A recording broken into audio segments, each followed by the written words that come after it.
राधे राधे भक्तों, आज हम सभी श्रवण करेंगे ऋषि पंचमी व्रत कथा। वह ये श्रवण करते हैं ऋषि पंचमी व्रत कथा। बोले गौरी शंकर भगवान की जय।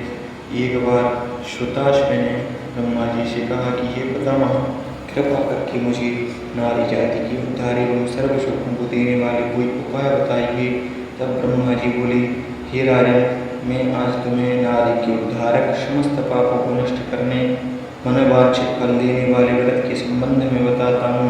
भाद्रपद शुक्ल पक्ष की पंचमी के दिन संपूर्ण विधि विधान से जो नारी व्रत व पूजन करती है उसको अभीष्ट फल प्राप्त होता है। इस विषय में मैं तुमको एक अत्यंत प्राचीन कथा सुनाता हूँ, उसे ध्यान से सुनो। विदर्भ देश में एक अत्यंत सदाचारी धर्मध्वज उत्तम के नाम का ब्राह्मण रहता था। उसकी स्त्री अत्यंत पतिव्रता, सुशील एवं दानी स्वभाव की थी तथा उसका नाम सुशीला था। उससे एक पुत्र व एक पुत्री का जन्म हुआ। पुत्र का नाम सुभूषण रख। उसने चारों वेदों का सांगोपांग अध्ययन किया तथा कन्या का समय अनुसार अच्छे कुल में संबंध कर दिया, किंतु दुर्भाग्यवश वह कन्या विधवा हो गई। वह अपने सतीत्व की रक्षा अपने पिता के घर रहने लगी। वह ब्राह्मण सपरिवार गंगा मैया के तट पर कुटी बनाकर के ब्राह्मण बालकों को विद्या अध्ययन कराने लगा। एक दिवस माता पिता की सेवा करके कन्या शिलाखंड पर शयन कर रही थी। रात भर में उसके सारे शरीर में कीड़े पड़ गए। सुबह जब ब्राह्मण की कुछ शिष्यों ने उस कन्या को इस दशा में देखा तो उसकी माता सुशीला को सूचित किया कि माता चल करके गुरुपुत्री को देखिए। गुरुपत्नी ने जा करके उसे देखा। देखती ही ससंकित को विलाप करने लगी तथा पुत्री को उठा करके ब्राह्मण के पास लाई। ब्राह्मण भी पुत्री की दशा देख करके अति विस्मित हो गया। तब ब्राह्मणी ने हाथ जोड़ करके कहा कि महाराज, मेरी पुत्री के शरीर में कीड़े पड़ जाने का क्या कारण है। तब ब्राह्मण ने ध्यान कर कहा कि हे सुप्रिय, इस कन्या का अब से 7 जन्म पूर्व का हाल बताता हूँ, उसे सुनो। उस समय यह ब्राह्मणी थी। तब रजस्वला होते हुए भी घर के सारे बर्तन भोजन सामग्री छू लेती थी। ऋषि पंचमी व्रत को भी अपमानजनक दृष्टि से देखा करती थी। उस दोष के कारण पुत्री के शरीर में कीड़े उत्पन्न हुए हैं, क्योंकि रजोधर्म वाली नारी को पहले दिन चंडालिन, दूसरे दिन ब्रह्मघातिनी, तीसरे दिन धोबिन के समान शास्त्रों में माना गया है। तुम्हारी कन्या ने ऋषि पंचमी व्रत के दर्शन अपमान के साथ किए हैं। इससे ब्राह्मण कुल में इसने जन्म पाकर भी दोष मुक्ति न हुई। तब सुशीला ने कहा, महाराज, इस उत्तम व्रत का इस कन्या के समक्ष विधि पूर्वक वर्णन कीजिए, जिससे समस्त सांसारिक प्राणी लाभ उठा सकें। तब वह ब्राह्मण बोले, हे सहधर्मिणी, यह व्रत भाद्रपद मास की शुक्ल पक्ष की पंचमी के दिन किया जाता है। पंचमी के दिन किसी नदी अथवा जलाशय में स्नान करके व्रत को धारण करें। सायंकाल के समय सप्तऋषियों का पूजन विधि विधान से करना चाहिए। भूमि को गौ के गोबर से लेप करके शुद्ध करें।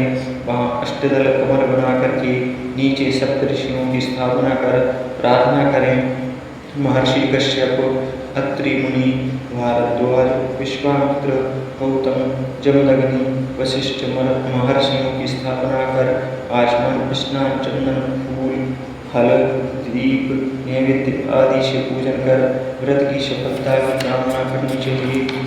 इस व्रत को करके उद्यापन भी विधि पूर्वक करना चाहिए। चतुर्थी के दिन एक बार भोजन करके पंचमी के दिन व्रत आरंभ करें। सुबह किसी नदी अथवा जलाशय में नित्य कर्म से निवृत्त हो दातुन करें, स्नान करें। गौ के गोबर से लेप करके सर्वतोभद्र चक्र बनावें। उस पर कलश स्थापित करें। कलश के कंठ में नवीन वस्त्र बांधें। पूजन सामग्री एकत्रित कर सप्तऋषियों की स्वर्ण प्रतिमा स्थापित करें। फिर सूर्योपचार से पूजन कर रात्रि को पुराण आदि ग्रंथों का श्रवण करें। विशेषकर शिव पुराण अति उपयोगी है। प्रातः सत्कर्मी ब्राह्मण को भोजन एवं दक्षिणादि देकर संतुष्ट करें। इस प्रकार व्रत करें तथा इस व्रत का उद्यापन करना भी अति उत्तम होता है। मृत्युद्यापन से नारी रूप लावण्य को प्राप्त कर सौभाग्यवती होती है एवं जीवन में धन संतान आदि का सर्व सुख भोग करके अंत में देवलोक में वास करती है। इस व्रत के करने से नारी का बुरा समय नष्ट होता रहता है तथा सदैव लक्ष्मी का निवास रहता है। सुंदर आज्ञाकारी एवं दीर्घायु वाले पुत्र उत्पन्न होते हैं। जीवन में किसी भी प्रकार का कष्ट नहीं होता। शंकर भगवान की जय। श्री ऋषि पंचमी व्रत द्वितीय कथा। भविष्य पुराणांतर्गत एक बार की बात है। धर्मराज युधिष्ठिर ने भगवान श्री कृष्ण से कहा कि हे जनार्दन, कृपा कर आज मुझे उस विदित को विधि सहित बतलाइए जिसके करने से नारी जाति अनेक पापों से मुक्त होकर के अनेक यज्ञों का पुण्य फल प्राप्त कर अंत में भगवान विष्णु आदि देवताओं के लोक में निवास करती है। मुझे इस कथा के विषय में विस्तार से समझाइए। तब भगवान श्री कृष्ण बोले, हे धर्मराज, भाद्रपद शुक्ल पक्ष की पंचमी को सप्तऋषियों के व्रत को ऋषि पंचमी व्रत कहते हैं। इस व्रत के करने से स्त्री रजस्वला से मुक्त होती है, अर्थात रजस्वला स्त्री से जाने अनजाने में कोई त्रुटि बनी हो या गलती बन जाती है। उन त्रुटियों के कारण से ही नारी को जीवन में अनेक कष्ट भोगने पड़ते हैं। उन कष्टों के निवारणार्थ यह ऋषि पंचमी व्रत किया जाता है। यह अत्यंत पावन व्रत है। इसको अत्यंत पवित्रता के साथ करना चाहिए। इस व्रत के करने से किसी प्रकार की त्रुटि नहीं होनी चाहिए, क्योंकि जब देवराज इंद्र ने वृत्रासुर राक्षस को मारा था तब उन्हें ब्रह्म हत्या का पाप लगा था। उस समय ब्रह्म हत्या के 4 भाग करके एक भाग स्त्री के रज में, दूसरा नदी के फेन में, तीसरा पर्वतों में, चौथा भाग अग्नि की प्रथम ज्वाला में विभक्त किया था।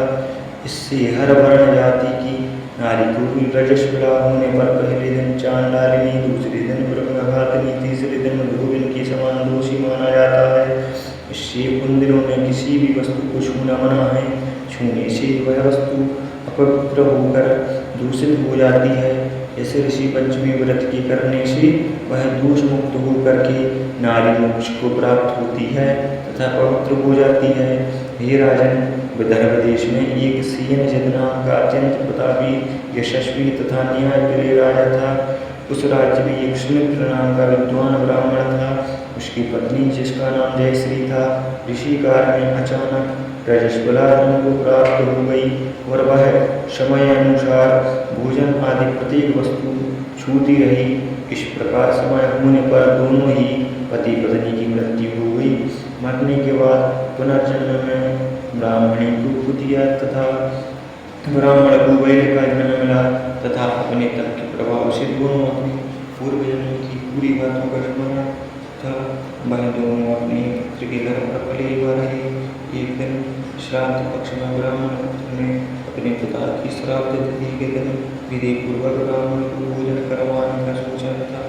अपनी पत्नी को अत्यंत स्वादिष्ट पकवान बनाने की आज्ञा दी। मेरा ब्राह्मण पूर्व में विविध प्रकार के पकवान, खीर आदि भोजन बनाकर तैयार किए। दुर्भाग्यवश उसी खीर में एक सर्प ने विष उगल दिया। यह हाल ब्राह्मणी जो द्वितीया की योनि में थी देख रही थी। उसने सोचा कि यदि ब्राह्मण यह भोजन करेंगे तो वह मर जाएंगे, इससे मेरे पुत्र को ब्रह्म हत्या का भारी पाप लगेगा। इस प्रकार से उसने सोचकर अपने पुत्र वधू की दृष्टि से बचा करके उसको दिया ने खीर को जूठा कर दिया। उसकी बहू ने जब यह देखा और बहू ने उसको दिया को कोठरी में बंद करके इतना मारा कि उसकी कमर तोड़ दी तथा खीर फेंक करके दोबारा खीर बना ली। फिर श्राद्ध कर ब्राह्मण को भोजन कराया। रात को कुटिया ने अपने पूर्व पति वेल पूजा कर जो भी दिन में उस पर बीती थी वह सब बात बता दी। तब वह वेल बोला, हे प्रिय, क्या बात हुई है जिस कारण लाठी मार करके तुम्हारी कमर तोड़ दी गई है? वह सारी कथा मुझे विस्तार से बताओ। तब उस कुतिया ने लड़की को यह सब बताया कि किस कारण से उसकी पुत्रवधू ने लाठी मार करके उसकी कमर तोड़ दी। वह अपना संपूर्ण समाचार सुनाकर कहने लगी, स्वामी, हमारा इस योनि में से कैसे छुटकारा होगा? हमको किस अकर्म के कारण सब दुख भोगने पड़ रहे हैं? ब्राह्मण पुत्र वहीं पर छुप करके सुन रहा था। उन दोनों को उसकी वहाँ होने का कुछ भी एहसास नहीं हुआ। जब वह बैल बोला, ये प्रिय, तुम्हारे ही घोषित कर पापों को भोगने हेतु आज मुझे बैल होना पड़ा। यह कह करके उसने अपने पूर्व जन्म की वह संपूर्ण कथा बताई। जब वह सुला के समय भोजनादि सभी सामान छूती रहती थी, उसी बाबे के कारण तुमको कुतिया तथा मुझको बैल की योनि प्राप्त हुई। इस पर अभी भी तुम्हारे स्वभाव में कोई परिवर्तन नहीं हुआ, क्योंकि तुम्हारी कुतिया की योनि है। तो कुत्ते का स्वभाव भी ऐसा ही होता है।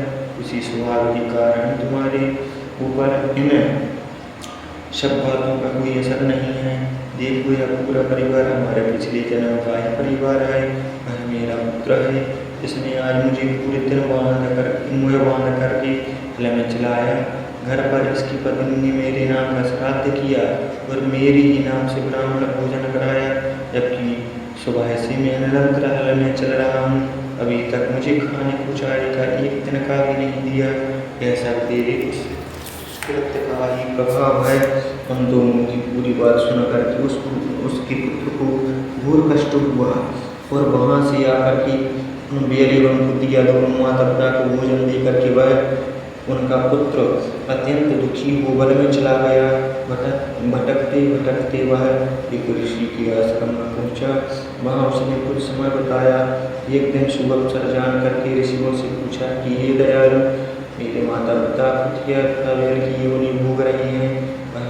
वह इस योनि से किस प्रकार मुक्त हो सकेंगे?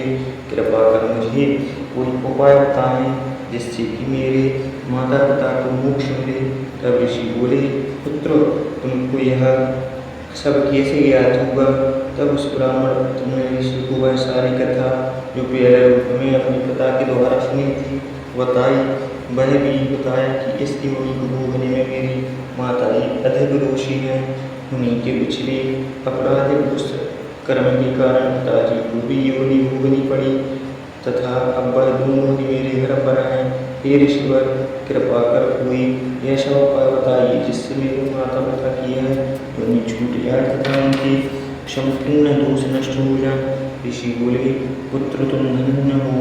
संसार में ऐसे पुत्र कम ही पाए जाते हैं जो अपने माता पिता के सुख चैन के विषय में सोचें। उन्हें तो अपनी तथा अपनी पत्नी व संतान की चिंता रहती है।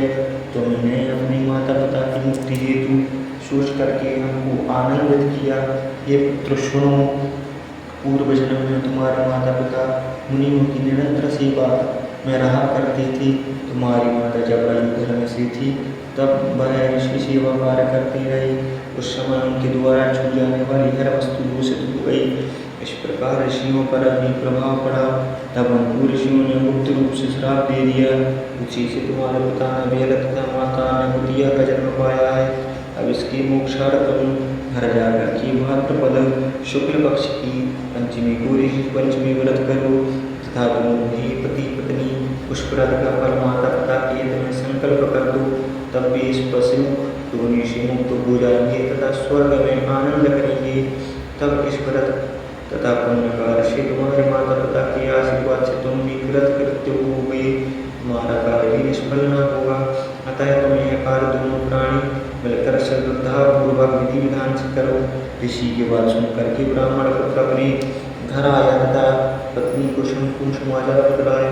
पत्नी की सहमति से दोनों ने उस व्रत को भाद्रपद मास के शुक्ल पक्ष की पंचमी को अत्यंत श्रद्धा भाव से विधि पूर्वक किया तथा पंडित जी को बुला करके उस व्रत के फल का संकल्प अपने माता पिता के लिए किया, जिससे वह दोनों ही अपने पशु योनि से मुक्त हुए तथा विमान द्वारा देवलोक को प्रस्थान कर गए।